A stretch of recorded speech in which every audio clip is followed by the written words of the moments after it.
നീ ഈ പാചകം ചെയ്യുന്നത് ആർക്ക് വേണ്ടിയാ? എനിക്ക് തോന്നുന്നു ബൗച്ചിനാണെന്ന്. ആ അപ്പൊ പറയാതെ തന്നെ മനസ്സിലാക്കാൻ കഴിവുണ്ട്. പിന്നെ ഒരു കാര്യം, നീ ഇന്ന് അതീവ സുന്ദരിയായിരിക്കുന്നു ഈ മെക്സിക്കൻ വേഷത്തിൽ. വല്ലപ്പോഴൊക്കെ വേഷം ഒന്ന് മാറ്റണ്ടേ, അല്ലാതെന്താ? ഈ ജോലി എന്തായാലും തീർന്നു. ഇനി ഗ്രേവി ഉണ്ടാക്കിയാ മതി. കള്ളന്മാര് വരുമ്പോ ബൗച്ചിന് എന്ത് ചെയ്യണമെന്ന് അറിയാലോ അല്ലേ? ഇങ്ങനെ നോക്കൂ ബൗച്ച്, കാതുകൾ എപ്പോഴും കൂർപ്പിച്ചിരിക്കണം. ഇവന്റെ ഈ നക്കലാണ് സഹിക്കാൻ വയ്യാത്തത്. കള്ളം വരുമ്പോ എന്ത് ചെയ്യണം? എങ്ങനെയുണ്ട് നിങ്ങളുടെ ട്രെയിനിങ് ഒക്കെ? അത്ര നല്ലതല്ല. ഞങ്ങൾ പറയുന്നൊന്നും അല്ല അവൻ ചെയ്യുന്നത്. ഓരോന്നും അവന് തോന്നിയതുപോലെയാ. അവനെ ടേബിളിന് അടിയിൽ കിടക്കാനും ഞങ്ങൾ പഠിപ്പിച്ചു.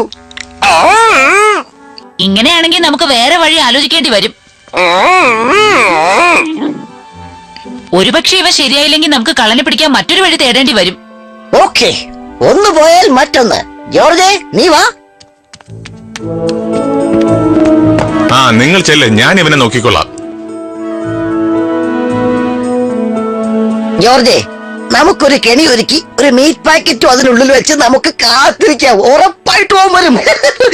അവനെ നമുക്ക് കിട്ടുകയും ചെയ്യും. ഇതൊക്കെ നമുക്ക് എങ്ങനെ സാധിക്കുമെന്നാണ് സ്റ്റുവർട്ട്? ഒന്ന് പറഞ്ഞു തരാവോ? അതിന് നമുക്കൊരു വലയോ കൂടോ വേണ്ടി വരും. ഇതുപോലെ. ശരി, നീ തന്നെ ഒന്ന് ശ്രമിച്ചു നോക്ക്.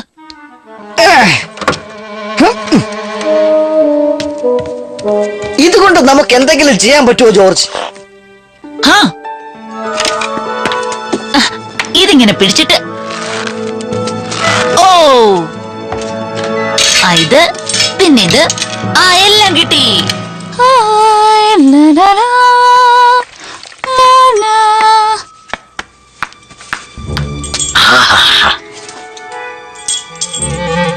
ഇതിൽ തൊട്ടുപോകരുതാരും, ഇത് എനിക്കുള്ളതാ. എനിക്ക് വിശ്വസിക്കാൻ കഴിയുന്നില്ല. എനിക്ക് തരുമോ? എന്റെ മാർത്തമൊക്കെ വിശക്കുന്നുണ്ടോടാ?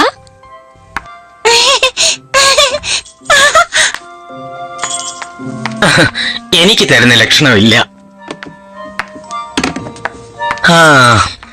എന്നാ ഇപ്പൊ വേണ്ട, പിന്നെ എടുത്ത് കഴിച്ചോളാം.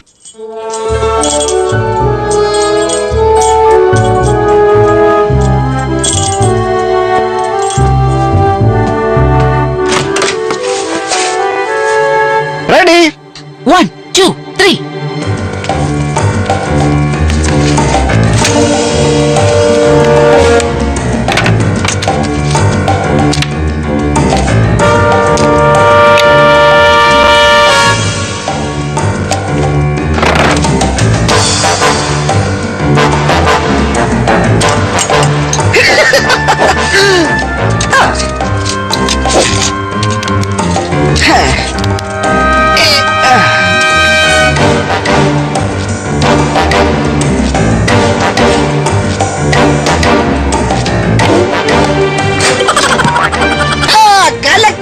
Yes.